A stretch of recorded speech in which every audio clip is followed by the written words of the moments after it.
শেষে আমরা সবাই মিলে 3টা তাকবীর পরে শুরু করব ইনশাআল্লাহ। পড়েন।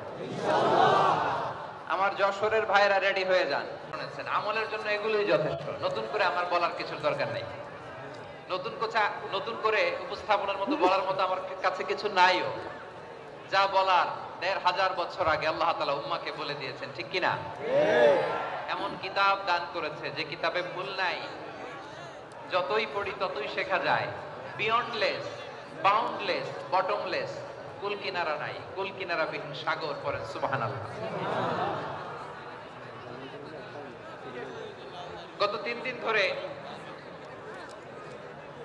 স্কলাররা যে সমস্ত বিষয় কোরআন সুন্নাহর আলোকে আলোচনা করেছে, আমরা যেন সেগুলোর উপর আমল করতে পারি। আল্লাহ তৌফিক দান করুক, আমরা পড়ি আমিন।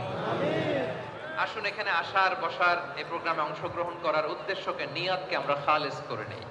আজকে আমরা যা শুনবো শিখবো আমলের নিয়তে শুনবো, ঠিক কিনা বলেন? শেষ পর্যন্ত নীরবতা বজায় রাখবো। আমি উঠবো, আপনারা উঠবেন। এর আগে ওঠা যাবে না। স্কেডিউলে একটু চেঞ্জ এসেছে, এশার সালাত হয়নি। আমার আলোচনার পরপরই আজান হবে। এশার সালাতে আমরা জামাতে অংশগ্রহণ করে একসাথে বিদায় নেব ইনশাআল্লাহ। বলেন। বিশৃঙ্খলা করলে আমার বুঝাতে, পয়েন্টগুলো শেয়ার করতে দেরি হবে। আর এই যে এরকম নীরব নিস্তব্ধ থাকলে সুবিধা হবে। আল্লাহর ওয়াস্তে বি স্মার্ট। জায়গা না হলে চলে যাবেন, আওয়াজ করবেন না। ভলান্টিয়াররাও আওয়াজ নয়, ইশারা ইঙ্গিতে। প্রিয় ভাইরা, যে টপিকটি নিয়ে আমি আপনাদের সামনে আজকে কথা বলতে চাই, টপিকটি অনেক গুরুত্বপূর্ণ। টপিকটি হচ্ছে হিউম্যান রিসোর্স ডেভেলপমেন্ট, মানব সম্পদ উন্নয়ন। কারণ আল্লাহ তাআলা আমাদের যা দেখ আর না দেখে এটা দিছে। মানুষ আর মানুষ, 18 কোটি মানুষ, ঠিক কিনা? এই 18 কোটি জনসংখ্যার দেশে বসবাস করে আমরা খুশি না বেজার? খুশি হইতে হবে, বেজার হইেন না। জাপানের খবর জানেন? তাদের গ্রোথ রেট নিচের দিকে, উল্টো। জনসংখ্যা নাই, বাচ্চা নিলে, সন্তান নিলে গভর্নমেন্ট তাদের টাকা দেয়। আমাদেরকে আল্লাহ তাআলা দয়া করে, মায়া করে এই সম্পদটা দিয়েছেন। এই মানব সম্পদকে যেন আমরা কাজে লাগাই ইনশাআল্লাহ। পড়েন সবাই। হিউম্যান রিসোর্স ডেভেলপমেন্ট অনেক জনগুরুত্বপূর্ণ বিষয়, খুব সেনসিটিভ বিষয়। বুঝতে হবে যশোরের স্মার্ট ছেলেরা, এই যে আমি যাদেরকে দেখতে পাচ্ছি, all are the Gen Z of Jessore. Gen Z, ওরা স্মার্ট, ওরা ইশারা ইঙ্গিতে কাজ করে। এই যে পুরো গদি উল্টায় দিছে, ঠিক কিনা? 24-এর ছাত্র নাগরিক অভ্যুত্থান আমাদের দেখিয়ে দিচ্ছে কিভাবে চোখের ইশারায় গদি উল্টে দিতে হয়। জেনজিদের নিয়ে বসেছে, ওরা তো স্মার্ট, ওরা ডিস্টার্ব করবে না। মেহেরবানি করে আমার সাথে কানেক্ট করো, 1 to 1, brain to brain, eye to eye, eye contact করো আমার সাথে। তাকাও, কষ্ট হলো আমার দিকে তাকাও, আওয়াজ করা যাবে না, আমার দিকে তাকাও। প্রিয় ভাইরা, হিউম্যান রিসোর্স ডেভেলপমেন্টের ব্যাপারে কিছু কথা বলবো। এই যে আমাদের বিশাল জনসংখ্যা, এই জনসংখ্যাকে কি করে জনসম্পদে রূপান্তরিত করা যায় এ ব্যাপারে কথা বলবো। আমি সূরাতুল বনী ইসরাইলের 70 নম্বর আয়াত তেলাওয়াত করেছি। এই আয়াতের আলোকে কিছু কথা আমি আপনাদের সামনে বলবো।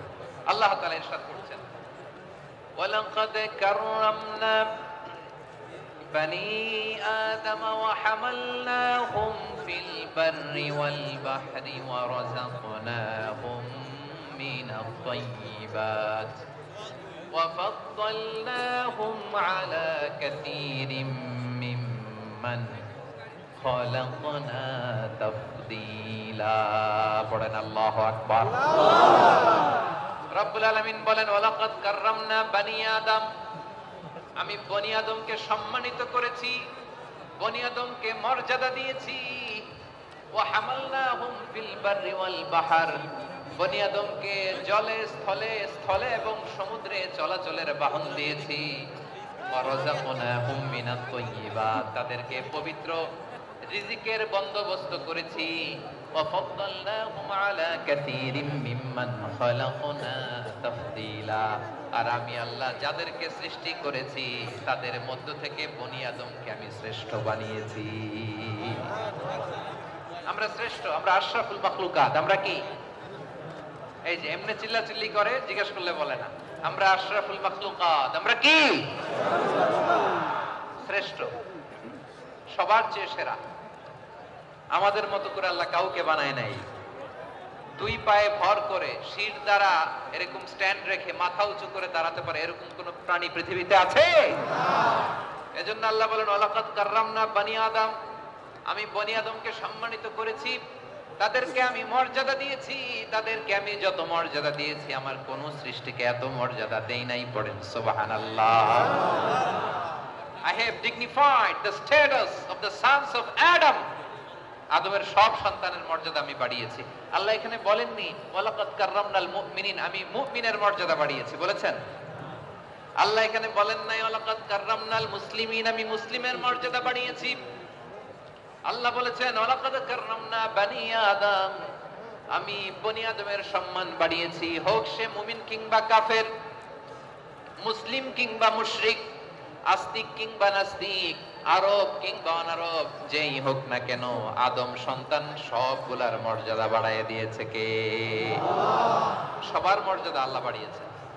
মানুষ হিসেবে মর্যাদা, বিশ্বনবী সাল্লাল্লাহু আলাইহি ওয়াসাল্লাম ইহুদির লাশ দেখে দাঁড়িয়ে গেলেন। কাল লাশ? আমার যশোরের ভাইয়েরা আওয়াজ করে বলুন কাল লাশ। ইহুদির লাশ দেখে দাঁড়ায় গেলেন। সাহাবারা বললেন ইয়া রাসূলুল্লাহ, আপনি দাঁড়ালেন যে, এটা তো ইহুদির লাশ। বিশ্বনবী বললেন আওয়ালাইসাত নাফসান, এটা কি মানুষ নয়? এটা হোক ইহুদি হোক খ্রিস্টান, এটা তো মানুষ। আমি মানুষ দেখে দাঁড়িয়েছি। আই স্যালিউট দ্য হিউম্যানিটি, আমি মানবতাকে সম্মান করেছি। পড়েন সুবহানাল্লাহ। তাহলে এই জমিনে মানুষের মর্যাদা বেশি, হোক আস্তিক হোক নাস্তিক হোক মুমিন কিংবা কাফের, আদমের সন্তান হলে মানুষ হলেই তার মর্যাদা বাড়িয়েছে কে? আমার কলিজার টুকরা যশোরের ভাইয়েরা, মানুষের মর্যাদা আল্লাহ এত বাড়িয়েছেন, মানুষ জীবিত থাকলেও যেমনি মর্যাদাবান, মরে গেলেও মর্যাদাবান। সুবহানাল্লাহ পড়েন। মানুষ মরে গেলে এই ডেড বডিটা কি হয়? পচে যায়, গলে যায়, মাটির সাথে মিশে যায়। তাই বলে আপনি ডেড বডির সাথে যাচ্ছে তাই করতে পারবেন না, পারবেন? কেউ যদি অন্যায় করে তাকে যদি আপনি শাস্তির আওতায় আনেন, যা মনে চায় করতে পারবেন না, তারা আগুন দিয়ে পোড়াতে পারবেন না। প্রোগ্রাম করো, একটা ফিউনারাল প্রোগ্রাম করো, ওই প্রোগ্রামের ডানে বায়ে পেছনে লাশটারে রাখলে হবে না, প্রোগ্রামের একেবারে সামনটাতে তুমি লাশটাকে রাখো। সুবহানাল্লাহ। একটা ফিউনারাল প্রোগ্রাম করতে হবে, তাকে শেষ বিদায় জানাতে হবে, যেটাকে আমরা জানাজা বলি। কি বলি? জানাজা মানে মাইয়িতের জন্য দোয়া, তার জন্য দোয়া করা হয়, তাকে একটা সিস্টেমেটিক অর্ডারে কবরে রাখা হয়, সুন্দরভাবে সেটাকে কবরস্থ করা হয়, মাটি দেয়া হয়, পানি দেয়া হয়। তার মানে মরে গেলেও মানুষের সম্মান বাড়ায় দিয়েছে কে? এজন্য আল্লাহ বললেন ওয়ালাকাদ কাররামনা বানি আদম, বনি আদমের সম্মান মর্যাদা আমি আল্লাহ বাড়িয়ে দিয়েছি। মানুষের সম্মানে তুমি কখনো আঘাত করো না, ঠিক কি না? তাহলে ভাই, প্রথম মেসেজ হচ্ছে the first and foremost message tonight to the people of Jasur. আল্লাহ বলেন I have dignified the status of son of Adam, আমি বনি আদম সবার মর্যাদা বাড়িয়ে দিয়েছি, হোক আস্তিক নাস্তিক, হোক কাফের কিংবা মুশরিক, তার মর্যাদা বাড়াই দিছে কে? যখন বন্যা হয় আমরা ত্রাণ নিয়ে যাই, আমরা শুধু মুসলমানদেরকে ত্রাণ দেই নাকি? হ্যাঁ, আমরা মুসলমানকেও দেই, অমুসলমানকেও দেই, হিন্দুকেও দেই, বৌদ্ধকেও দেই। যেখানেই মানবতা বিপন্ন সেখানে ইসলামের হেল্পিং হ্যান্ড আছে না নাই? সুবহানাল্লাহ। কি দিন আমরা পেয়েছি, কি বিধান আমরা পেয়েছি। ওয়ালাকাদ কাররামনা বানি আদম, আমি বনি আদমকে সম্মানিত করেছি। এরপর আল্লাহ বললেন ওয়া হামালনাহুম ফিল বাররি ওয়াল বাহর, মানুষকে স্থলে এবং সমুদ্রে চলাচলের বাহন আমি দিয়েছি। স্থলে কিভাবে চলবে, জলে কিভাবে চলবে, এই বাহনের ব্যবস্থা করেছে কে? এই জেনজি, এই সামড়া, ইরাম করতেছো কিসের জন্য? হ্যাঁ, ইরাম করলে চলবি? হ্যাঁ, বস বস বস বস, আওয়াজ করতেছো কেন? দিবা না, কথা বলতে দিবা না আমাকে? এইটা বুঝি তোমাদের ভালোবাসার নমুনা? তোমাদের ভালোবাসার কারণে যদি আমি কোথাও দাঁড়াতেই না পারি, কোথাও বসতে না পারি, কোথাও দুটা কথা বলতে না পারি, এই ভালোবাসা দিয়ে কি হবে আমার? বরং ঘামতে ঘামতে ঘর্মাক্ত হব, রক্তাক্ত হব। কিন্তু সেন্ট্রাল থেকে, সেন্ট্রালি যে ইনস্ট্রাকশন আসবে, সেই ইনস্ট্রাকশনের এক চুল আমরা ডানে বায়ে যাব না। এইটা গণজাগরণের জন্য এইটা দরকার, ইসলামী বিপ্লবের জন্য এইটা দরকার। তো আধা ঘন্টা ধরে যদি তোমাদেরকে থামানোই না যায়, এই লস্কর দিয়ে আমি কি করব? আল্লাহর ওয়াস্তে নো নো, নো স্লোগান, চুপচাপ একেবারে আমার দিকে তাকাও। আল্লাহ বললেন ওয়া হামালনাহুম ফিল বাররি ওয়াল বাহর, জলে স্থলে আমি চলাচলের যানবাহনের ব্যবস্থা করেছি। আমরা স্থলে ঘোড়ার উপরে চড়ি, উটের উপরে চড়ি, গাড়ির উপরে চড়ি। এই যে গাড়ির ইঞ্জিন বানাইছি আমরা, এটার মেধা দিয়েছে কে? আবার সাগরের মধ্যে আমরা নৌযান, জলযান, বড় বড় জাহাজ দিয়ে এক মহাদেশ থেকে আরেক মহাদেশ যাই, এক দেশ থেকে মালামাল গুলো আরেক দেশে পাঠাই। সাগরের ভেতরে নৌকা গুলোরে ধরে রাখলো কে? ওয়াল ফুলকিল্লাতী তাজরি ফিল বাহরি বিমা ইয়ানফাউন নাস। মানুষের উপকার আছে এরকম সরঞ্জামাদি নিয়ে সাগরের উপরে বিশাল বিশাল জলযানগুলো চলে। এগুলো ডুবে যায় না, কাত হয়ে যায় না, পড়ে যায় না। এগুলোকে স্থিতিস্থাপকতাকে ঠিক করে রাখলো কে? আপনারা জাহাজ দেখেছেন? জাহাজ, হ্যাঁ, বাড়ি চট্টগ্রাম হইলে দেখতে পারতেন, দেখছেন? বিশাল বিশাল জাহাজ, বিশাল জাহাজ মালামাল নিয়ে এক মহাদেশ থেকে আরেক মহাদেশে যায়। গত মাসে আমার জাপান সফর ছিল। এই যে বাংলাদেশে যে গাড়িগুলো চালান, বেশিরভাগ গাড়ি আসে কিন্তু জাপান থেকে। হাজার হাজার গাড়ি একটা জাহাজ বহন করতে পারে, হাজার হাজার গাড়ি। এটাতে সাগরের মধ্যে ভাসাইলো কে? সবাই বলুন, ভাসালো কে? হাজার হাজার গাড়ি নিয়ে জাপানিজ গাড়িগুলো আমাদের চট্টগ্রামের এয়ারপোর্টের বন্দরে ফিরে। যুক্তরাষ্ট্রে আমি দেখেছি বিশাল বিশাল জাহাজ। আপনারা টাইটানিক জাহাজের নাম শুনেছেন? টাইটানিকেরও 8 গুণ 10 গুণ বড়।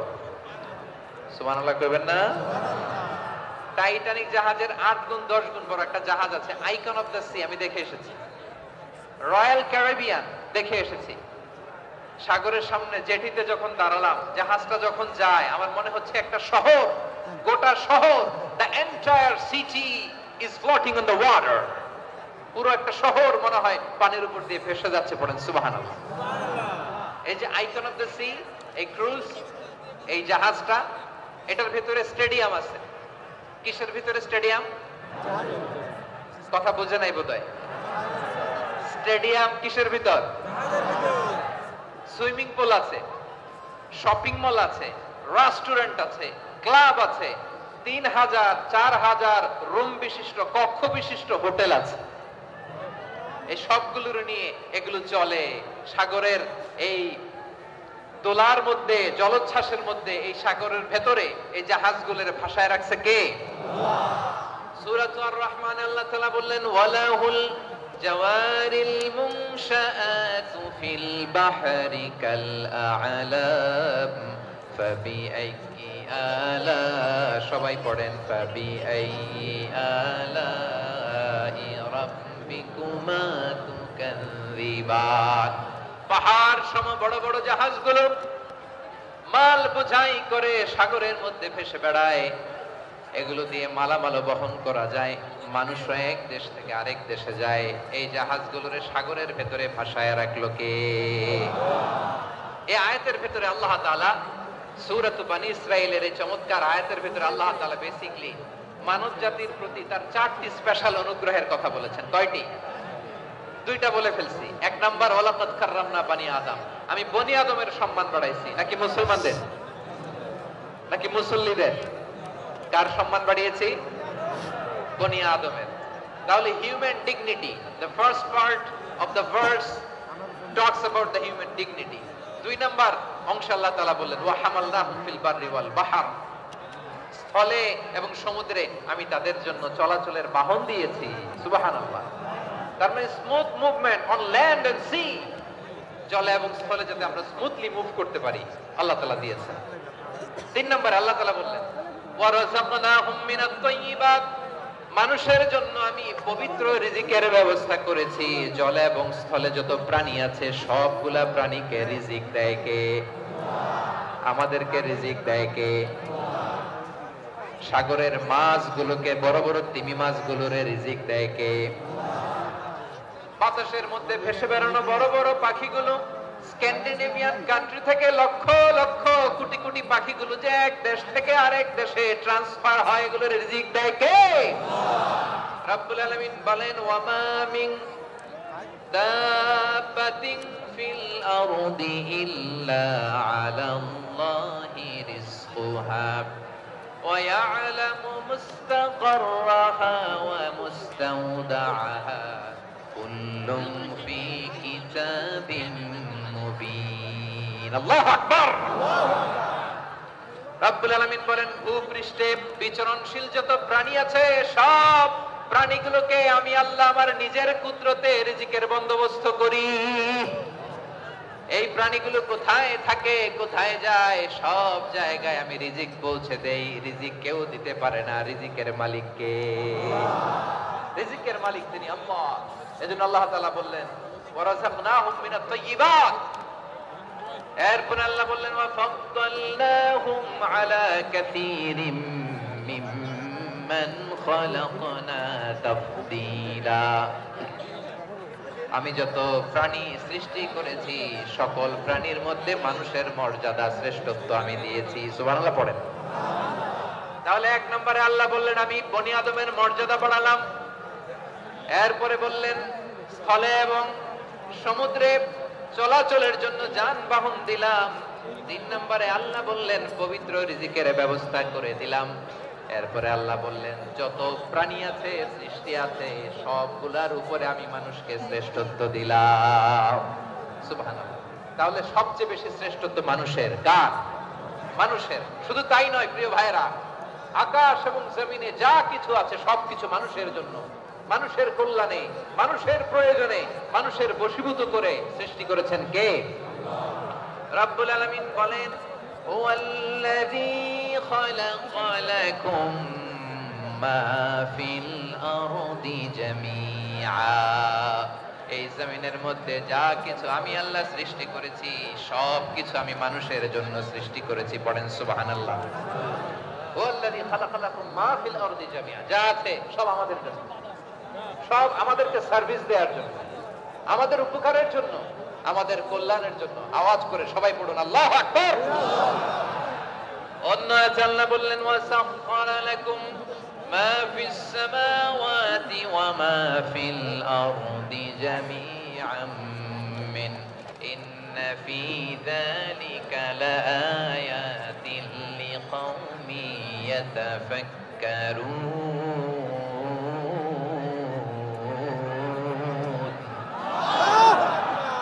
প্রথম আয়াতে আল্লাহ বললেন জমিনে যা আছে সব তোমাদের কল্যাণে আমি সৃষ্টি করলাম। এরপরে আল্লাহ বললেন আকাশেও যা আছে সব তোমাদের জন্য সৃষ্টি করলাম, তোমাদের অনুগত বানায় দিলাম। পড়েন সুবহানাল্লাহ। মানুষের কি ব্রেইন দেখেন, মানুষ জমিন ছেড়ে আকাশে চলে যায়। পাখি দেখে মানুষের শখ হলো পাখি যেহেতু উঠতে পারে আমরাও পারবো। অরবিল রাইট, উইলবার রাইট, দুই ভাই মিলে আঁকাঝোঁকা করতে করতে করতে করতে প্লেন বানায় ফেললো। সুবহানাল্লাহ। এখন পাখিও ওরে, আমরাও ওরি। এরপরেই মানুষের কৌতূহল থামে নাই এখানে। মানুষ চলে গিয়েছে চাঁদে। কোথায় গেছে? এখন কিন্তু চাঁদে জমি বিক্রি হয় জানেন। পৃথিবী নিয়ে মারামারি শেষ। রাশিয়া আমেরিকা এখন ধরছে চাঁদ আর মঙ্গল গ্রহ। এখন চাঁদে জমি বিক্রি হয়, মঙ্গলে জমি বিক্রি হয়। এই চাঁদ, মঙ্গল, বৃহস্পতি, শনি সব আল্লাহ তাআলা আমাদের জন্য বানিয়েছেন। সুবহানাল্লাহ পড়েন। মানুষ সাগরের উপরে চড়ে, শূন্যে ভেসে বেড়ায়, পাহাড় কেটে সুড়ঙ্গ বানায়, টানেল বানায়। মানুষ ব্রডব্যান্ডের লাইন নিয়ে যায় সাগরের ভেতর দিয়ে, এক দেশ থেকে আরেক দেশে, এক মহাদেশ থেকে আরেক মহাদেশে। সুবহানাল্লাহ পড়েন। তার মানে গোটা বিশ্বের সবকিছুর উপরে control, superiority over all creatures, সবকিছুর উপর কন্ট্রোল, মনিটরিং, নিয়ন্ত্রণ, এটা প্রতিষ্ঠা করে দিয়েছে কে? এজন্যই মানুষের শ্রেষ্ঠত্ব। ওয়ালাকাদ কাররামনা বানি আদম। আমি বনি আদমের সম্মান বাড়িয়েছি, মর্যাদা আমি বাড়িয়ে দিয়েছি এই কারণে, কারণ মানুষ সবকিছুর উপর নিয়ন্ত্রণ নিতে পারে। মানুষকে নিয়ে এই কোরআনের সব আলোচনা, মানুষকে নিয়ে এই কোরআনের সব। তাই কোরআনের কেন্দ্রীয় আলোচ্য বিষয় হচ্ছে মানুষ। কোরআনের কেন্দ্রীয় আলোচ্য বিষয় কি? যশোরের ভাইয়েরা বুঝে থাকলে সবাই বলবেন কোরআনের কেন্দ্রীয় আলোচ্য বিষয় কি? এই যে আমি মূল আলোচনায় যাচ্ছি এখন। কেন মানুষ কোরআনের কেন্দ্রীয় আলোচ্য বিষয়? এই যে ভাইরা, এই যে হাত জোর করে, এই যে Jessore Gen Z, the smart people of Jessore, হাত জোর করে বলতেছে, হাত জোর করে তোদের কাছে আল্লাহর দোহাই লাগে, স্টপ স্টপ। শুরুতে একবার বলেছে জায়গা না হলে আস্তে আস্তে ধাক্কা দিবা, সামনে না পিছনে দিয়ে দিয়ে বের হয়ে চলে যাও। এলএনডিতে দেখো, এই যে আল্লাহর ওয়াস্তে জায়গা না হলে ওদিকে যাও। কোরআনের মাহফিলে বিশৃঙ্খলা, এটা কাফিরদের আলামত। কাফিররা শীষ দিত, শীষ। বিশ্বনবী কোরআনের তাফসীর করলে কাফিররা শীষ দিত আর ক্ল্যাপিং করত, হুইসেল এন্ড ক্ল্যাপিং। তো আমরা কি এখানে বিশৃঙ্খলা করতে আসছি? তো বারবার থামানো লাগে কেন? কোনো আওয়াজ হবে না, বললাম তো স্টপ। আওয়াজ করে বলুন কোরআনের কেন্দ্রীয় আলোচ্য বিষয় কি? সবাই বলেননি? এতগুলো মানুষ উত্তর দিলে এতটুকু আওয়াজ হয়, অন্তত আমি বিশ্বাস করি না। যশোর, আওয়াজ করে বলো কোরআনের কেন্দ্রীয় আলোচ্য বিষয় কি? মানুষ। এই মানুষ কোরআনের কেন্দ্রীয় আলোচ্য বিষয়। মানুষকে আল্লাহ স্বাধীনতা দিয়েছেন। ফামান শাআ ফালইউমিন ওয়া মান শাআ ফালইয়াকফুর। চাইলে মুমিন হতে পারো, চাইলে কাফের হতে পারো, তোমার ইচ্ছা। তবে জেনে রাখো, মুমিন হলে পাবা জান্নাত, কাফির হলে পাবা জাহান্নাম।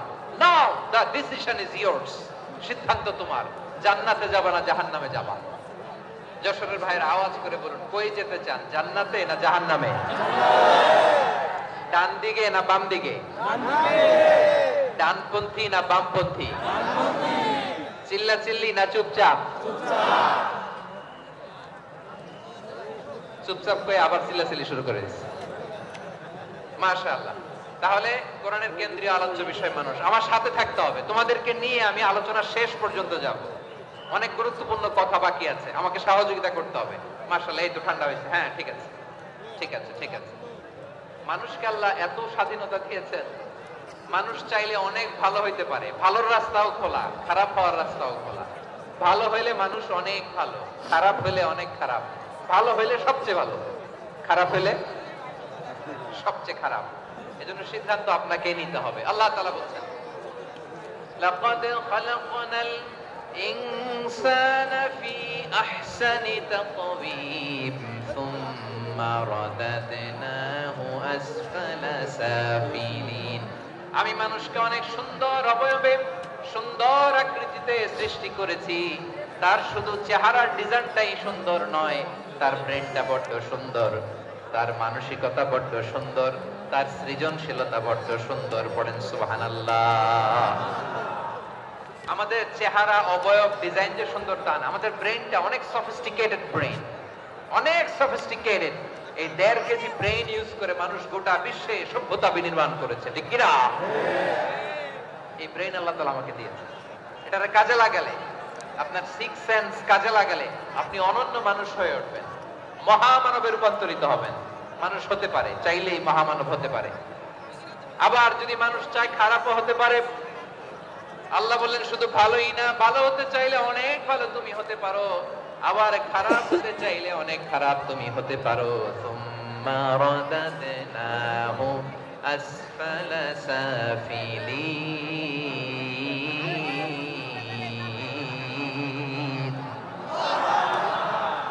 খারাপ হলে একেবারে খারাপ হতে পারো, নিকৃষ্ট হলে একেবারে নিকৃষ্ট হতে পারো, ভালো হলেও ভালো হতে পারো। সুবহানাল্লাহ। এবার আওয়াজ করে বলুন ভালো হতে চাই না খারাপ? ভালো। শ্রেষ্ঠ না নিকৃষ্ট? শ্রেষ্ঠ। মানুষ ভালো হলে মানুষ ফেরেশতার চেয়েও ভালো, মানুষ খারাপ হলে সে পশুর চেয়েও খারাপ। কথা ঠিক কিনা বলেন? ভালো হলে ফেরেশতার চেয়েও ভালো, খারাপ হলে পশুর চেয়েও নিকৃষ্ট। তার মানে শ্রেষ্ঠত্বে মানুষ, শ্রেষ্ঠত্বে ফেরেশতাকে হার মানায়, আর অধপতনে শ্রেষ্ঠত্বে ফেরেশতাকে ছাড়িয়ে যায়, আর অধপতনে পশুকেও হার মানায়। আই রিপিট, আমি আবারও বলছি, মানুষ শ্রেষ্ঠত্বে ফেরেশতাকে ছাড়িয়ে যায়, আর অধপতনে সে পশুকেও হার মানায়। আওয়াজ করে বলতে হবে ঠিক কিনা? এটার প্রমাণ কি? মানুষ শ্রেষ্ঠ হইলে যে ফেরেশতার চেয়েও সেরা, তার প্রমাণ কি? আল্লাহ তাআলা বলছেন ওয়া ইয কুলনা লিল মালাইকাতি ইসজুদু লি আদম ফাসাজাদু ইল্লা ইবলিস আবা ওয়াস্তাকবারা ওয়া কানা মিনাল কাফিরিন। আল্লাহ বলেন স্মরণ করো সে সময়ের কথা যখন আমি ফেরেশতাদেরকে বললাম, ও ফেরেশতারা আদমকে সেজদা দাও। সব ফেরেশতারা সম্মান সূচক সেজদা আদমকে দিল। তারা আদমের জন্য সেজদায় লুটিয়ে পড়লো, একজন ছাড়া, তার নাম ইবলিস। আওয়াজ করে বলেন তার নাম কি?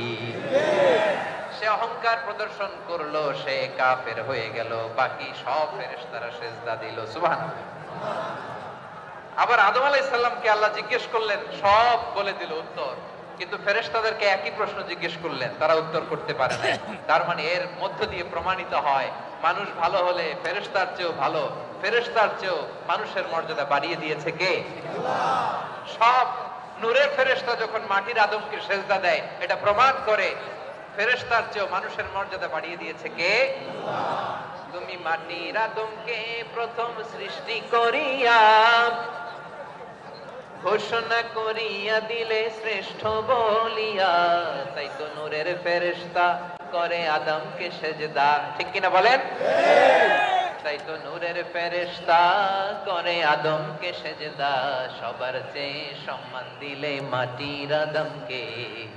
আল্লাহু আল্লাহু তুমি জাল্লে জালালুহু, শেষ করা তো যায় না গে তোমার গুণগান। পড়েন না? পড়েন। আল্লাহু আল্লাহু তুমি জাল্লে জালালুহু, শেষ করা তো যায় না গে তোমার গুণগান। আল্লাহু আল্লাহু। আল্লাহু আকবার। আদমের মর্যাদা বেশি, মানুষের মর্যাদা বেশি। মানুষ শ্রেষ্ঠ তার প্রমাণ নূরের ফেরেশতা মাটির আদমকে সেজদা করে। আওয়াজ করে বলেন ঠিক কি না? তাহলে মানুষ ভালো হলে ফেরেশতার চেয়ে ভালো। আবার মানুষ যদি খারাপ হয় সে পশুর চেয়েও খারাপ।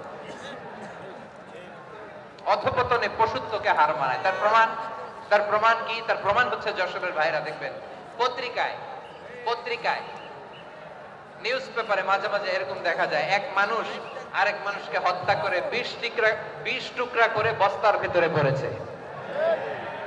আপনারা এই নিউজ পড়েন নাই না? দেখেন নাই? দেখছেন? মানুষ মানুষকে হত্যা করে কয় টুকরা? জোরে বলেন। এখানেই ক্ষান্ত হয় না, আবার কোথায় পড়ছে? বস্তার ভিতরে। আচ্ছা, বুঝে থাকলে আওয়াজ করে বলেন, কোনদিন শুনছেন একটা হাতি আর একটা হাতিকে হত্যা করে 20 টুকরা করছে? এরপরে বস্তার ভিতরে ভরছে? হইছে?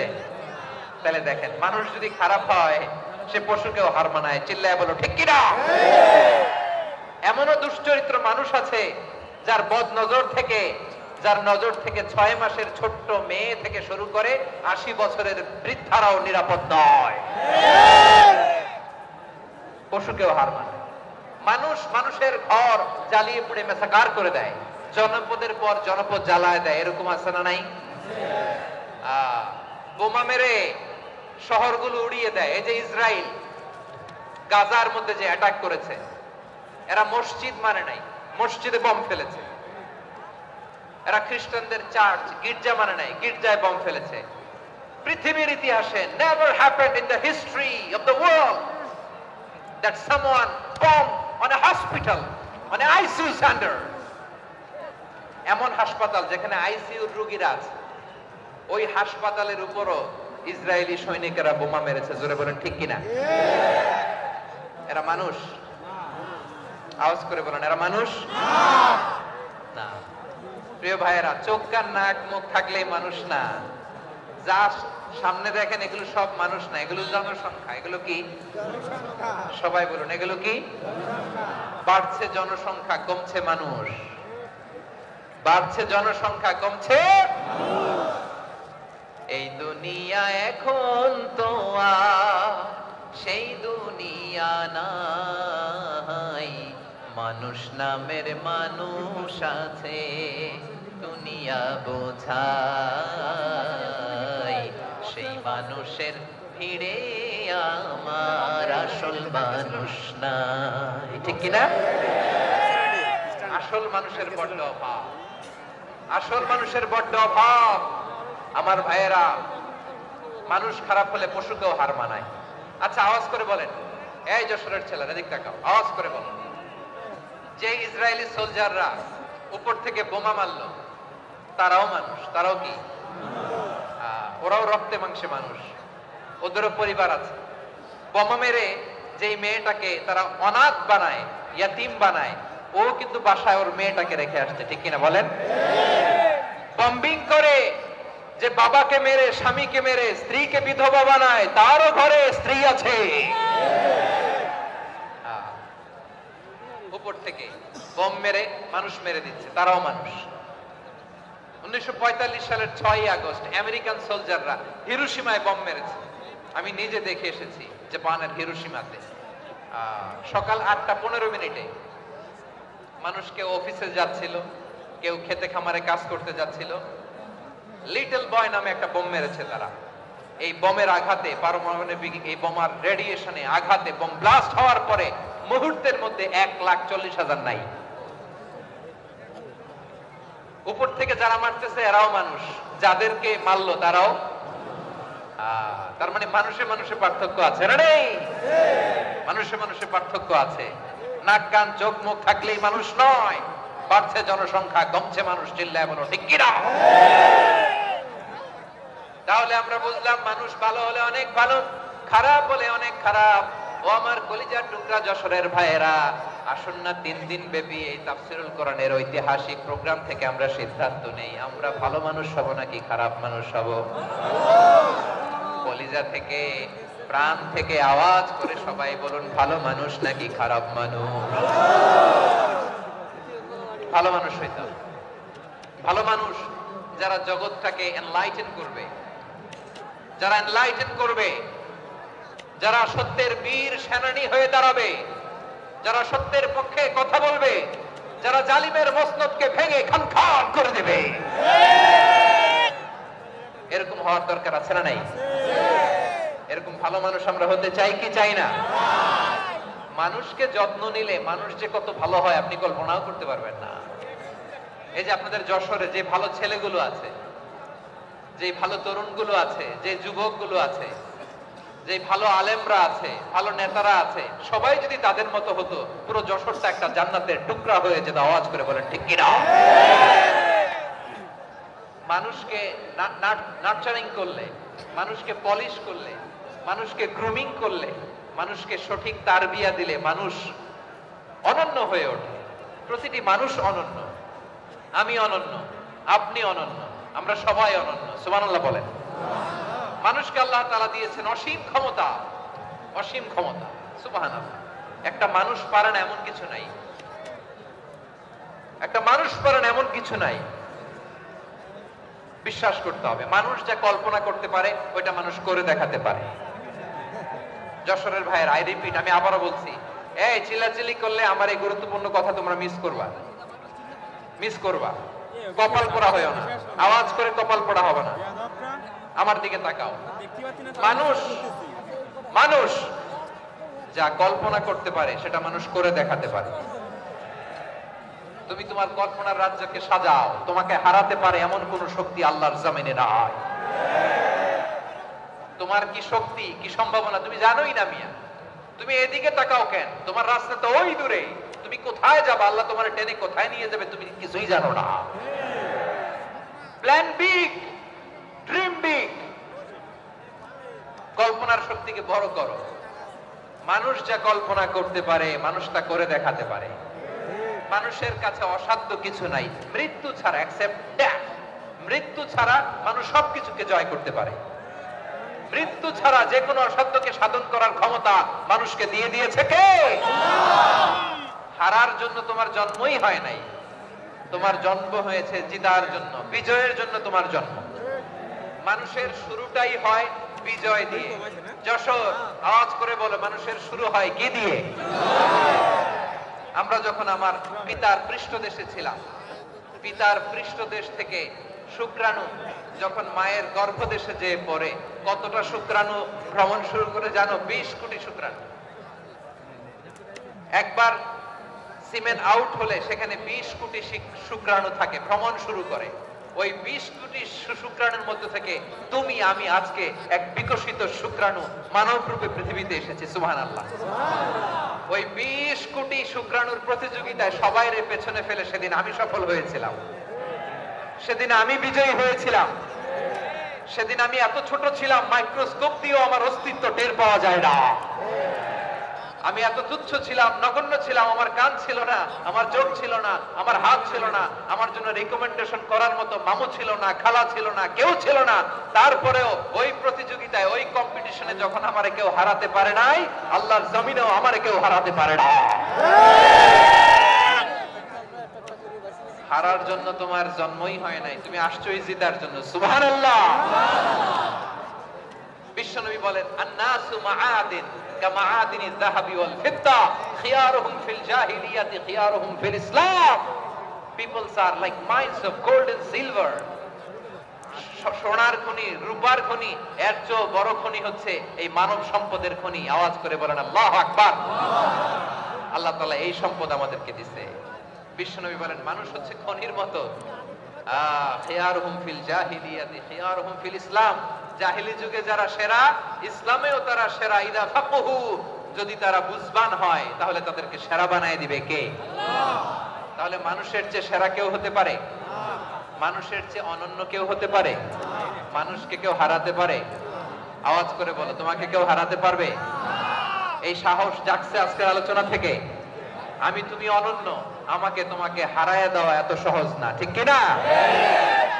একটা কথা জীবনের সাথে সেট করে নিতে হবে, আমি জিতি নয় শিখি, আমি কখনো হারি না। জীবনের সাথে সেট করে নাও, জেনজি অফ জেসর, আমি কখনো হারি না, আমি হয় জিতি নয় শিখি। চিল্লায় বলো ঠিক কিনা? আমি কখনো হারি না, আমার হারানো এত সোজা না। কি সাহস জাগছে? বুকে সাহস জাগছে? তাকবীর পড়ো, লিল্লাহে তাকবীর। তাহলে বিশ্বনবী, মানুষ হচ্ছে খনি। এই ধাক্কা ধাক্কি, আমি জানি এগুলো ভালোবাসার ধাক্কা ধাক্কি, এজন্য আমি সহ্য করে নেই। এগুলো যে ভালোবাসার ধাক্কা ধাক্কি, এটা আমরা বুঝি। পৃথিবীর কোন আইন, সিকিউরিটি প্রটোকল দিয়ে এটারে মানানো যাবে না, কারণ এটা তো ভালোবাসা, লাভ। লাভ কোন আইন কারণ দিয়ে বাধা যায় না, মানানো যায় না, ঠিক কিনা বলো?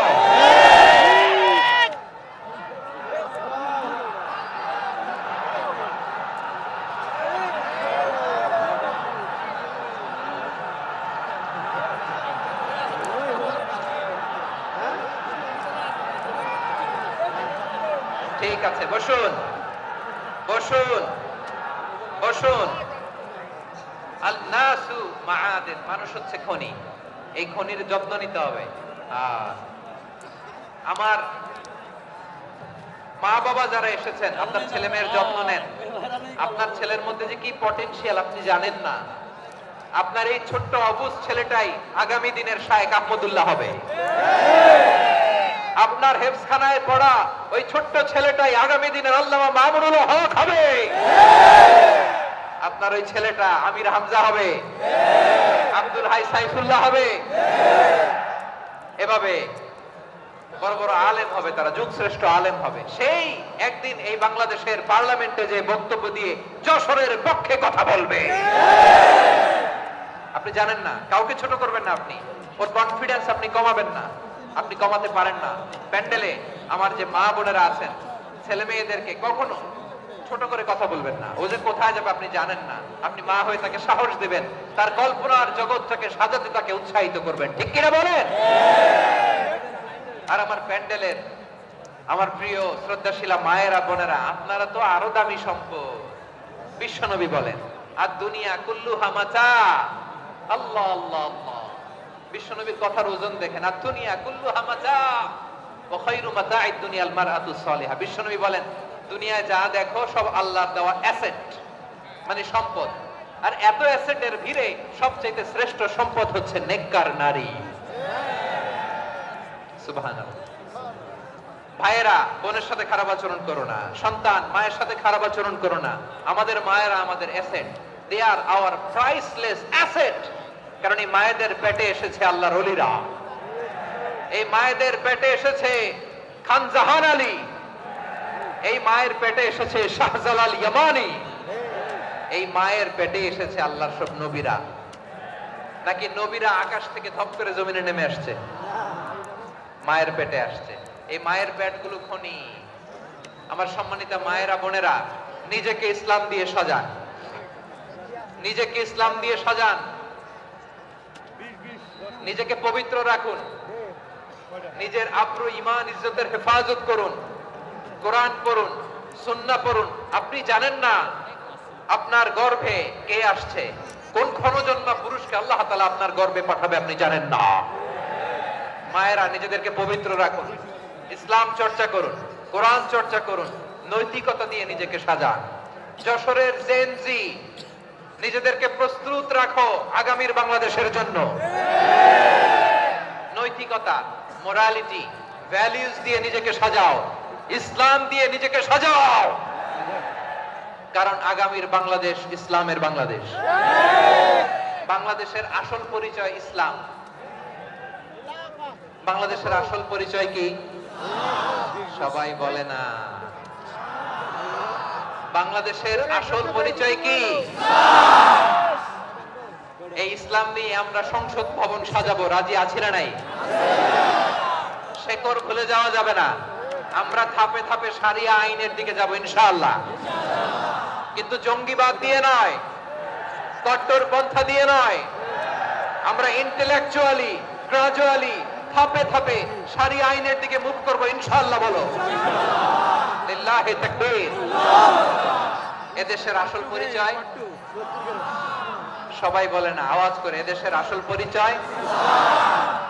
এদেশে আজান শুনে সূর্য ওঠে শহর গ্রামে, এদেশে আজান শুনে সূর্য ডোবে সন্ধ্যা নামে, এদেশে সকল কাজে সবাই বলে বিসমিল্লাহ, এদেশে ভালো কিছু দেখে শুনে হাসি মুখে সবাই বলে মাশাআল্লাহ, সুবহানাল্লাহ সুবহানাল্লাহ সুবহানাল্লাহ সুবহানাল্লাহ সুবহানাল্লাহ সুবহানাল্লাহ সুবহানাল্লাহ সুবহানাল্লাহ।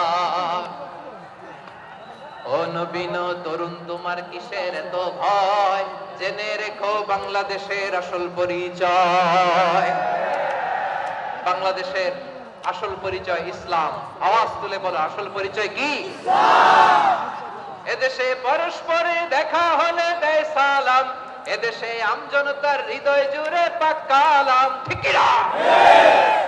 এদেশে বিপদ এলে সর্বজনে সর্বক্ষণে দোয়া পড়ে ইন্না লিল্লাহ সুবহানাল্লাহ সুবহানাল্লাহ সুবহানাল্লাহ সুবহানাল্লাহ।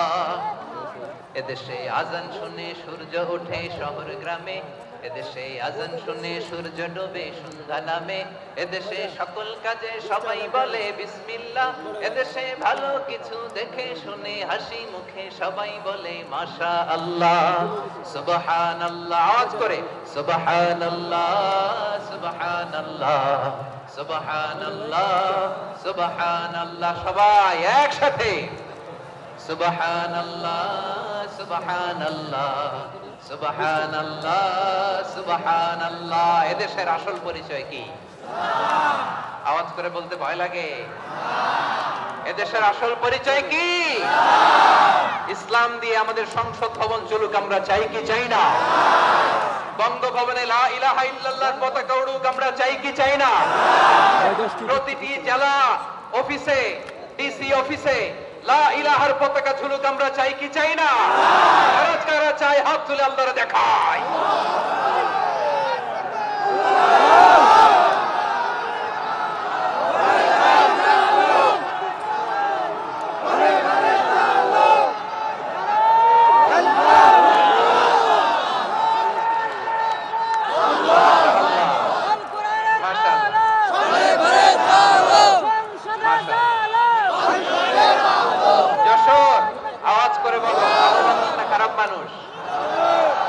বুঝে বলছে তো? মানুষ ভালো হলে যে কত ভালো। এই মানুষকে যত্ন নিলে, মানুষকে মানুষ বানালে যে সে কি হতে পারে শুনবা? হ্যাঁ, নাকি মোনাজাত দিয়ে দিব? শুনবা? তাহলে থামতে হবে। থামো, আমি যখন বলবো থামো থামো, তাকবীরের সময় দিলে তাকবীর। থামো থামো। মানুষকে যত্ন নিলে, এদিকে এদিকে ড্রোন নামায় ফেল। হয়েছে, ড্রোনের ফুটেজ হয়ে গেছে, এবার ড্রোন নামায় ফেল। আমার দিকে তাকাও। মানুষকে তোমরা এদিক সেদিক তাকালে তো গুরুত্বপূর্ণ পয়েন্ট মিস হয়ে যাবে। এদিকে এদিকে, হ্যাঁ ঠিক আছে। মানুষকে যত্ন নিলে মানুষের মধ্যে যারা কি পটেনশিয়াল রেখেছে, আমি জাপানের দুইটা উদাহরণ দেই। জাপানের এই এই এভাবে এভাবে হবে, হয় বসো নয় পেছনে, কথা নাই, কথা তো বলাই যাবে না, হারাম কথা বলা আছে, একেবারে চুপ। আজকের জন্য হারাম করে দিছে আমি কিছু সময়ের জন্য, একেবারে নিষিদ্ধ। জাপানের দুইটা উদাহরণ দেই, খেয়াল করে একটু শুনেন, বুঝবেন। আল্লাহ, 2022 সালে জাপানের সাথে জার্মানির খেলা, ফিফা ওয়ার্ল্ড কাপ 2022, এক পক্ষে জাপান, আরেক পক্ষে কোন দেশ? কথা শোনে নাই। এক পক্ষে কোন দেশ? আরেক পক্ষে? সবাই এক পক্ষে, আরেক পক্ষে। ওই খেলায় জিতেছিল জাপান, জিতেছিল 22 সালের এই ফিফা ওয়ার্ল্ড কাপে জাপান ফুটবল খেলায় জিতে, as a part of their celebration তারা খেলার পরে পুরো স্টেডিয়ামটাকে ক্লিন করে, the fan base of Japan, lakh lakh মানুষ খেলা দেখতে যায়, তো এত ডাস্টবিনও তো নাই, তো যারা ডাস্টবিনে জায়গা পায় নাই তারা এই যে চকলেটের প্যাকেট, পানির বোতল, চিপসের প্যাকেট তারা এদিকে সেদিকে রেখে দিয়েছে। জাপানের ভক্তরা, জাপানের ফলোয়াররা as a part of their celebration তারা খেলার পরে পুরো স্টেডিয়ামের সব ময়লা আবর্জনা ক্লিন করে তারপরে বিদায় নিয়েছে। তাদেরকে কি ক্লিন করার দায়িত্ব দেওয়া হয়েছিল? এই যশোর, জাপানের যে ছেলেরা খেলা দেখতে গেছিল ওদেরকে কি ক্লিন করার দায়িত্ব দিছিল? তারা কি স্টেডিয়ামের পরিচ্ছন্নতা কর্মী? তাদের আকল, তাদের সিক্স সেন্স তাদেরকে বলেছে। ছোটবেলা থেকে জাপান গভর্নমেন্ট ওদেরকে এত পরিচ্ছন্নতা শেখায়, ক্লিনলিনেস অ্যাওয়ারনেস ক্যাম্পেইন করায়। ক্লাসে আমি দেখেছি, ক্লাসে নিজের বেঞ্চ নিজে মুছে, ক্লাসের মাঝখানে একটা সময় দেয়, নিজের টেবিল নিজে মুছে, নিজের ক্লাসরুমটা নিজে পরিষ্কার করে, রাস্তাঘাটে একটা ধুলা নাই, ময়লা নাই, একটা টিস্যু নাই। খেলার পরে গোটা বিশ্বকে তাক লাগিয়ে দিয়েছে। জাপানের ফ্যানরা সবার রেখে যাওয়া গার্বেজ, টিস্যু, বোতল পরিষ্কার করে তারপরে স্টেডিয়াম থেকে বিদায় নিয়েছে। আমরা কেন এমন হইতে পারলাম না? আমরা কেন এমন হইতে পারলাম না? জাপানের যারা এগুলো করছে ওদের 3টা করে চোখ না? চোখ তো 3টা, জাপানা লাগো, জাপানা লাগো, হাত তো 4টা, কান তো 6টা, হ্যাঁ? নাকি আমার মতো 2 হাত 2 কানওয়ালা মানুষ? চোখে দেখলে ওটা মানুষ না। চিন্তা করছেন? তার মানে জাপানিজদেরকে যে গ্রুমিং করে শিখানোর মাধ্যমে পরিচ্ছন্ন বানানো গেছে, ওরা যেমনি মানুষ আমরাও মানুষ, আমাদের সন্তানদেরকে শেখালে তারাও পারবে। পারবে কিনা? 2 নম্বর উদাহরণ বলি। চট্টগ্রাম ফেনীতে যারা গিয়েছেন, মেঘনা গুমতি ব্রিজ প্রকল্প নাম শুনছেন? মেঘনা একটা ব্রিজ পার হওয়া লাগে। এই মেঘনা গুমতি, এখানে 3টা ব্রিজ কাঁচপুর সহ, এই 3টা ব্রিজের নির্মাণ কাজ, রেনোভেশনের কাজ দেওয়া হয়েছিল জাপানের একটা কোম্পানিকে। কাকে? জাপানের কোম্পানি। নির্মাণ শেষে 738 কোটি টাকা বেঁচে গেছিল, এটা গভর্নমেন্টের হাতে দিয়ে তারা বিদায় নিয়েছে। কত টাকা? 738 কোটি টাকা। যত প্রাক্কলিত ব্যয় নির্ধারণ করা হয়েছে সব টাকা সরকার, তৎকালীন সরকার, 2019-এর সরকার কারা ছিল তো জানেন? এই 2019-এর সরকার তাদেরকে দিয়েছে। তারা রিনোভেশন নির্মাণ শেষে 738 কোটি টাকা অতিরিক্ত বেঁচে গেছিল, এটা আবার গভর্নমেন্টের হাতে বুঝাই দিয়ে তারা বিদায় নিয়েছে। আমরা কেন এমন হইতে পারলাম না? জাপানের ওরাও মানুষ, আমরাও মানুষ, তার মানে মানুষে মানুষে পার্থক্য আছে না নাই? আচ্ছা, জাপানের 2টা উদাহরণ দিলাম, এবার আমার দেশের 2টা উদাহরণ দেব না? বাংলাদেশের 2টা উদাহরণ দিই। 1 নম্বর উদাহরণ, গত সপ্তাহে আপনারা জানেন কক্সবাজার আমার একটা প্রোগ্রাম ছিল, তো হেলিকপ্টারে গিয়েছিলাম। ফেনী জেলা যখন পার হচ্ছি আমি দেখলাম 3টা উইন্ডমিল। উইন্ডমিল চিনেন তো? বিশাল পিলার, 3টা 4টা পাখা থাকে। বায়ু বিদ্যুৎ কেন্দ্র, বাংলাদেশের প্রথম বায়ু বিদ্যুৎ কেন্দ্র এটা। মুহুরী প্রজেক্ট বলে এটা সম্ভবত, মুহুরী প্রজেক্ট। তো সাগরের বাতাসের ঝাপটায় এটা ঘুরে এনার্জি হয়, ইলেকট্রিসিটি উৎপাদন হয়। আমি পাইলটকে বললাম, ভাই এগুলো থেকে কেমন ইলেকট্রিসিটি উৎপাদন হয়? হুজুর একটু হয় না। কিছুই হয় না? কিছুই হয় না মানে? বলে হুজুর বাংলাদেশে যত উইন্ডমিল আছে এটার পাখা একটাও ঘুরে না। আল্লাহ, বলেন কি? তাহলে যে কোটি কোটি টাকা ব্যয় করে যে উইন্ডমিল, হুজুর ভিতরে ফিটফাট, উপরে ফিটফাট, ভিতরে সদরঘাট। তার মানে কোটি কোটি টাকা দিয়ে এই উইন্ডমিল বানায়, এখানে কিছু নাই। দুর্নীতির আড্ডাখানা, আখড়াখানা বাংলাদেশ, ঠিক কিনা বলেন? আরে জাপানিজরাও মানুষ, আমরাও মানুষ। আমার এক নিকটাত্মীয় সরকারি চাকরিজীবী, উনি আমাকে বললেন, বাংলাদেশের আরেকটা উদাহরণ দেই। উনি আমাকে বললেন যে প্রতি বছর আমাদের অফিসের ফার্নিচার চেঞ্জ করে।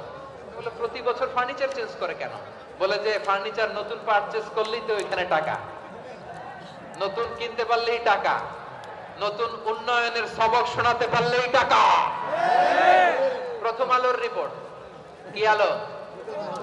প্রথম আলোর রিপোর্ট, গত 15 বছরে উন্নয়নের নামে লুটপাট হয়েছে প্রায় 3.25 লাখ কোটি টাকা। কার রিপোর্ট? আমাদের বানানো কথা? প্রথম আলোর রিপোর্ট। গত 15 বছরে কারা ছিল জানেন তো? হ্যাঁ, শুধু ওনাদেরকেই দোষ দিয়ে লাভ নাই। স্বাধীনতার পর থেকে শুধু শাসকের হাত বদল হয়েছে, আমরা কিছু পাই নাই, ঠিক কিনা বলেন? শুধু ওনাদের দোষ দিয়ে কি লাভ? একদল খাইছে, আরেক দল খাওয়ার জন্য রেডি হয়ে আছে। আমরা এরকম চাই না। আমরা চাই স্বাধীন সার্বভৌম বাংলাদেশ। আমরা চাই দুর্নীতিমুক্ত বাংলাদেশ। আমি নিউজটা যে কতবার বললাম, এটা কি সম্ভব? 3.25 লাখ কোটি টাকা লুটপাট, মানে লুটপাট করতে করতে এদেশের জনগণকে ফুটপাতে বসায় দিচ্ছে। প্রিয় ভাইয়েরা, জাপানের মানুষও মানুষ, আমরাও মানুষ। সিদ্ধান্ত আপনার, কোন মানুষ হবেন, ভালো মানুষ না খারাপ মানুষ? আজকের আলোচনার বিষয় হচ্ছে মানব সম্পদের উন্নয়ন, human resource development. It's a process to increase the capacity of knowledge, skill, capacity of the people of a country. একটা দেশের মানুষের জ্ঞান, তাদের দক্ষতা কি করে বাড়ানো যায়, বাড়িয়ে দেশের উন্নয়ন করানো যায়, এটাই হচ্ছে মানব সম্পদ উন্নয়নের মূল কথা। তাহলে মানব সম্পদ হচ্ছে একটা দেশের সবচাইতে শক্তিশালী পুঁজি। প্রাকৃতিক সম্পদ, খনিজ সম্পদের চেয়েও দামি হচ্ছে মানব সম্পদ। আমার প্রিয় যশোর, প্রাকৃতিক সম্পদ, খনিজ সম্পদের চেয়ে দামি সম্পদ কি সম্পদ? আল্লাহ তাআলা দয়া করে আমাদেরকে এই মানব সম্পদ দিয়েছেন। আসুন আমাদের এই মানুষগুলোকে আমরা সোনার মানুষ বানাই। রাজি আছেন তো সবাই? রাজি আছেন? মানুষ পারে না এমন কোনো কিছু নাই, চাইলে সব পারে। এজন্য মানুষকে তারবিয়া দিতে হবে, যথাযথভাবে তাদেরকে গড়তে হবে। আসুন আমরা সিরাতের আয়নায় বিশ্বনবীর জীবনী থেকে দেখি তিনি কিভাবে হিউম্যান রিসোর্সকে ম্যানেজ করতেন। যদি আপনাদের সময় হয়, দুই একটা উদাহরণ দিয়ে আজকে আমি আমার আলোচনা বিদায় নিব। হবে সময় হবে কয়েক মিনিট? হ্যাঁ, শান্ত থাকবেন তো? শান্ত থাকবা? ঠিক আছে। এই ধাক্কার মধ্যে ঢুকছে, এবার মজা বুঝতেছো তো? হ্যাঁ, মানা করছিলাম না? ঠিক আছে, টের পাও। হ্যাঁ, ঠিক আছে। যে আওয়াজ করবে আমি ওকে দেখতেছি, কে কে আওয়াজ করে দেখতেছি। শেষ কথা, শেষের দিকে চলে আসছি। বিষ্ণু ইসলাম কিভাবে হিউম্যান রিসোর্সকে ম্যানেজ করতেন, মজার কথা আছে কয়েকটা, বলে বিদায় নিব। বিশ্বনবী কিভাবে এই মানব সম্পদকে ম্যানেজ করতেন? বিশ্বনবী he was a very good talent hunter, চৌকস ট্যালেন্ট হান্টার ছিল। কার মধ্যে কি ট্যালেন্ট আছে দেখলেই বুঝে ফেলতেন। সুবহানাল্লাহ পড়বেন না? কি নবী আমরা পেয়েছি। He was a very good talent hunter. আমার নবী তিনি চৌকস ট্যালেন্ট হান্টার ছিলেন। কার মধ্যে কি প্রতিভা বের করতেন, ওই প্রতিভাকে ইসলামের কল্যাণে কাজে লাগাতেন। সুবহানাল্লাহ বলেন। যাকে যেই জায়গায় সেট করলে ভালো হবে তাকে ওই জায়গায় সেট করতেন। কয়েকজন সাহাবীর জীবনী শোনাই। আবু মাহজুরা রাদিয়াল্লাহু তাআলা আনহু, মক্কার মুয়াজ্জিন, আগে ছিল মুশরিক, পরে হইছে মুমিন। উনি কিভাবে মুমিন হইলেন এই ঘটনাটা একটু আপনাদের শোনাতে চাই। তা আপনাদের তো সময় নাই হাতে, সময় আছে? এই যে এই জেনজি শেষ করে দিল আজকের প্রোগ্রামটা। 1 ঘন্টা ধাক্কা ধাক্কি করে কেমনে দাঁড়ায় আছে আমি বুঝলাম না।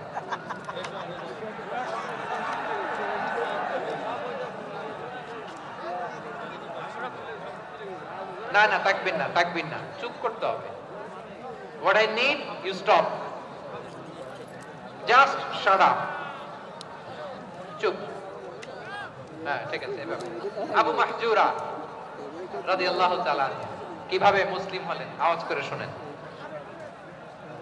হুনাইনের যুদ্ধ 8ম হিজরি, বিষ্ণু ইসলাম হুনাইনের যুদ্ধ শেষে ফিরতেছেন। পথিমধ্যে বেলাল রাদিয়াল্লাহু তাআলা, এই যে আবার কথা, আই রে আল্লাহ রে, এখানে ধাক্কা থাকি কেন? চলে যাও, পেছনে যাও, যাও পেছনে যাও।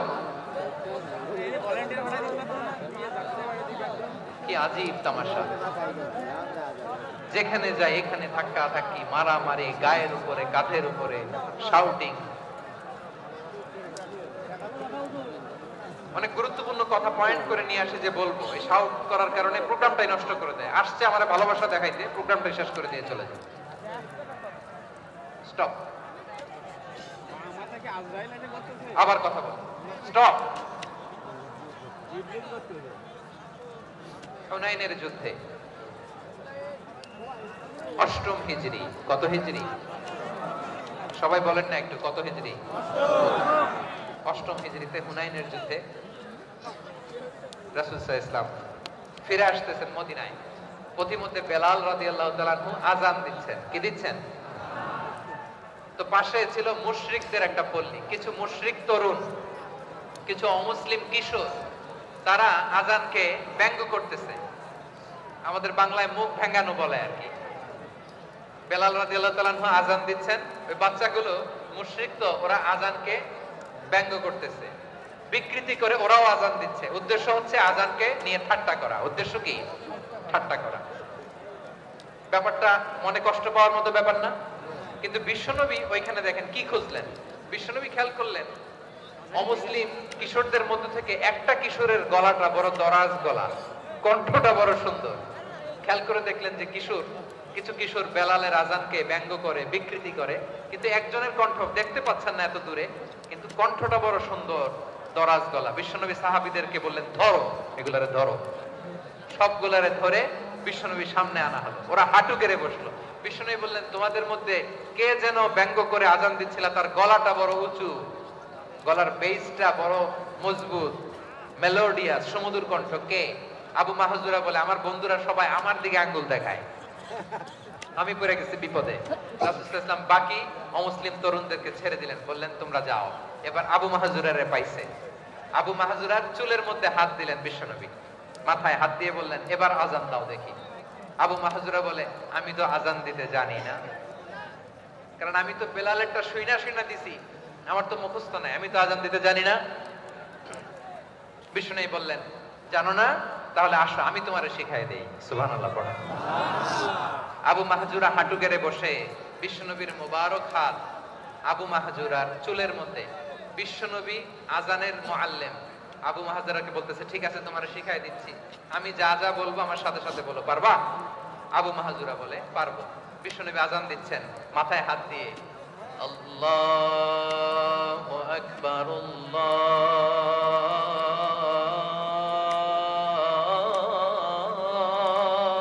আকবার। আবু মাহজুরা এই বাক্যটা পড়লেন। বিশ্বনবী দ্বিতীয় বাক্য পড়তে আরম্ভ করলেন, আল্লাহু আকবার,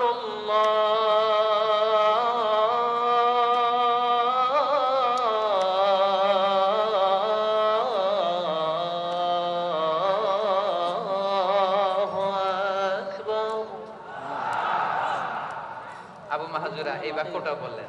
বিশ্বনবী আবু মাহজুরার মাথার মধ্যে হাত দিয়ে তৃতীয় বাক্য বললেন, আশহাদু আল্লা ইলাহা ইল্লাল্লাহ,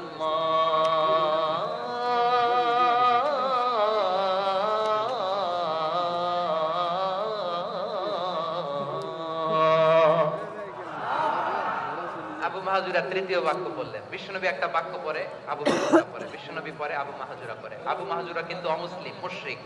আবু মাহজুরা বলে, এক একটা বাক্য পড়ি আমার কলিজাটা গলে ঠান্ডা হয়ে যায়।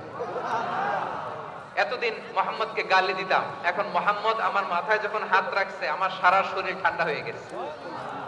বিশ্বনবী আযান শেখাচ্ছেন, একটা একটা বাক্য পড়ে আবু মাহজুরাও পড়ে, বিশ্বনবী পড়ে, আবু মাহজুরাও পড়ে। পুরো বাক্যগুলো যখন শেষ, আযান শেষ, আবু মাহজুরাও যখন পুরো আযান করলেন, আবু মাহজুরা বললেন, এতদিন মুহাম্মদের চেহারা দেখলে আমার ঘৃণা লাগতো, আজ থেকে মুহাম্মদের চেহারার চেয়ে প্রিয় চেহারা আমার কাছে নাই। আবু মাহজুরা বললেন, ও মুহাম্মদ, আজানের বাক্য তো আপনি আমারে শেখালেন, এখানেই শেষ করবেন না, আপনি আমারে পড়ায় দেন লা ইলাহা ইল্লাল্লাহ মুহাম্মাদুর রাসূলুল্লাহ সাল্লাল্লাহু আলাইহি ওয়াসাল্লাম। বিশ্বনবীর সাথে দাঁড়িয়ে উনি শাহাদা পড়ে মুসলমান হয়ে গেলেন। এবার আবু মাহজুরা বলে, ইয়া রাসূলুল্লাহ, ইয়া হাবিবাল্লাহ, আমি মুমিন হয়েছি, মুসলমান হয়েছি, আপনার কাছ থেকে আযান শিখার সৌভাগ্য আমি লাভ করেছি গো নবী। আমার কণ্ঠের বড় তারিফ করেছেন আপনি, আমার আযানকে আপনি পছন্দ করেছেন। একটা জিনিস আপনার কাছে চাই, আপনি আমাকে মক্কার মসজিদুল হারামের মুয়াজ্জিন হিসেবে অ্যাপয়েন্ট করে দেন। বিষ্ণু ইসলাম বললেন, যাও আবু মাহজুরা, আমি তোমাকে পৃথিবীর শ্রেষ্ঠতম মসজিদ মক্কার মসজিদুল হারামের মুয়াজ্জিন হিসেবে অ্যাপয়েন্ট করে দিলাম। দেখছেন কিভাবে ট্যালেন্ট হান্টিং করতে হয়, কিভাবে হিউম্যান রিসোর্স মানব সম্পদকে ব্যবহার করতে হয়। আসছিল আযানকে ভেঙাইতে, আসছিল কেন? আযানকে ব্যঙ্গ করার জন্য, বিকৃত করার জন্য। আযানকে বিকৃত করতে যে ইসলামের সবচেয়ে শ্রেষ্ঠ মসজিদের মুয়াজ্জিন হয়ে গেল। পড়েন সুবহানাল্লাহ। হযরত আবু মাহজুরা রাদিয়াল্লাহু তাআলা আনহু ওনার এই সুরলিত কণ্ঠ ব্যবহার করে মসজিদুল হারামে এত সুন্দর করে আল্লাহু আকবার বলে আযান দিতেন, মানুষগুলোর, মুসল্লিগুলোর, মক্কাবাসীর হৃদয়কে তিনি বিগলিত করে দিতেন, মানুষের হৃদয়কে ঠান্ডা হয়ে যেত। শুধু এখানেই শেষ না আমার যশোরের ভাইয়েরা, বিশ্বনবী যখন সাইয়েদনা আবু মাহজুরা রাদিয়াল্লাহু তাআলা আনহুকে আযান শেখাচ্ছিলেন, বলেন তো বিশ্বনবীর হাতটা কোথায় ছিল? আবু মাহজুরার মাথার সামনে, এই চুলের উপরে ছিল। আবু মাহজুরা ওই স্মৃতিটাকে ধারণ করবার জন্য, ওই স্মৃতিকে বহন করার জন্য বিশ্বনবীর মোবারক হাত আবু মাহজুরার কপালের চুলের যেই জায়গায় লেগেছে, মৃত্যুর আগের দিন পর্যন্ত আবু মাহজুরা মাথার ওই চুলে কোনোদিন ছুরি আর কামার লাগায় না, সেখানে কেচি লাগায় নাই, চুলের মধ্যে খুর লাগায় নাই। আবু মাহজুরা ডান দিকের চুল কাটতো, বাম দিকের চুল কাটতো, পেছনের চুল কাটতো, সামনের চুল কাটতো না। আবু মাহজুরা রাদিয়াল্লাহু তাআলা আনহুর সামনের চুলগুলো বড় হতে হতে যখন এত বড় হয়ে যায়, তিনি চুলগুলো পেঁচিয়ে মাথার মধ্যে রাখতেন, তারপরে তিনি পাগড়ি পরতেন। সবাই জিজ্ঞেস করতো, আবু মাহজুরা, এটা আবার কেমন স্টাইল? দেখতে তোমারে কি বিদঘুটে লাগে? কেমন অড লাগে, কেমন খারাপ দেখা যায়? মক্কায় এমন কোন মানুষ তো দেখি নাই, ডানে চুল কাটে, পায়ে চুল কাটে, পেছনে চুল কাটে, সামনে কাটে না। ওরে আবু মাহজুরা, কেমন দেখা যায় তোমারে? তুমি সামনের চুল কাটো না কেন?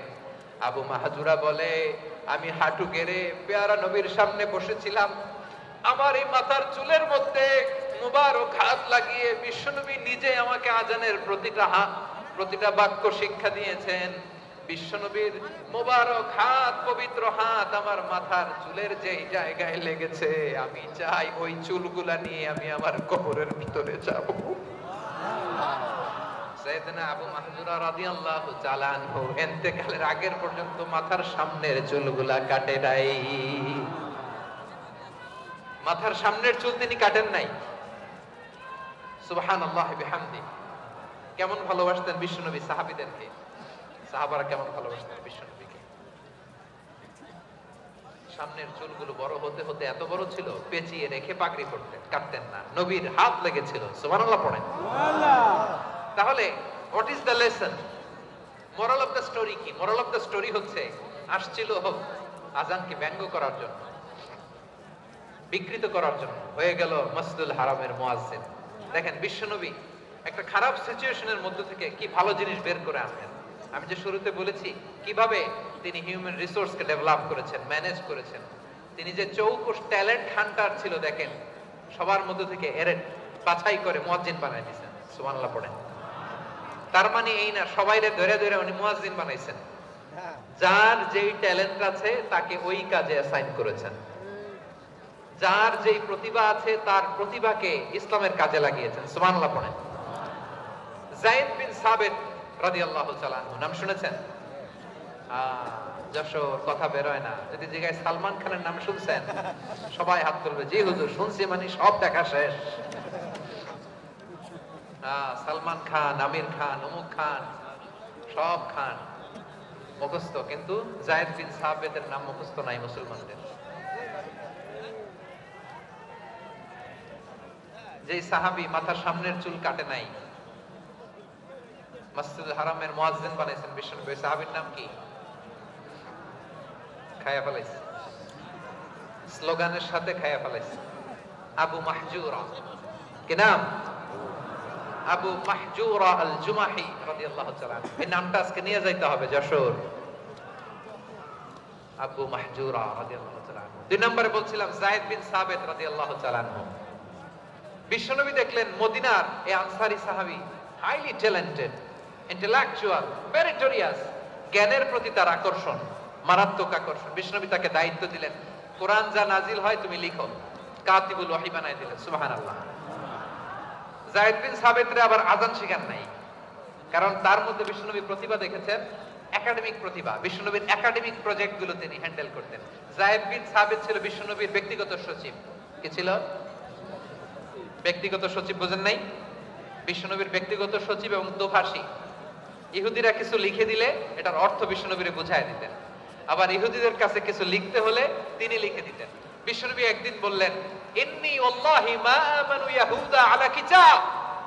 ইহুদিরা যে চিঠি পাঠায় অর্থ তো বুঝি না, আরেক ইহুদি আইনে অর্থ করা লাগে। আবার ইহুদিদের কাছে কিছু লিখে পাঠাইতে চাইলে আমরা তো লিখতে পারি না, ইহুদিরে দিয়ে লেখা লাগে। ওরা যে পয়রা শোনায় লিখে দেয়, আমি ওদের বিশ্বাস করি না। আমার নিজের একজন লোক দরকার। বিশ্বনবী এই যায়েদ বিন সাবিতকে চুজ করলেন ল্যাঙ্গুয়েজের জন্য। উনি বললেন, যায়েদ তোমার সফট স্কিলকে ডেভেলপ করতে হবে, তুমি হিব্রু ল্যাঙ্গুয়েজ শিখে ফেলো। যায়েদ বিন সাবিত বলল, বিশ্বনবীর মোটিভেশন আর ইন্সপিরেশন পেয়ে আমি 15 দিনে ইহুদিদের এই হিব্রু ল্যাঙ্গুয়েজ শিখে ফেললাম। শুধু শিখে ফেললাম না, হাত্তা হাদিকতু, even I became master in the language. এই ভাষা আমি পারদর্শী হয়ে গেলাম। এরপরে ইহুদিরা চিঠি লিখে পাঠালে আর কোন ইহুদি ডাকা লাগতো না, আমি নবীর এটার অর্থ শুনে পরে বুঝায় দিতাম।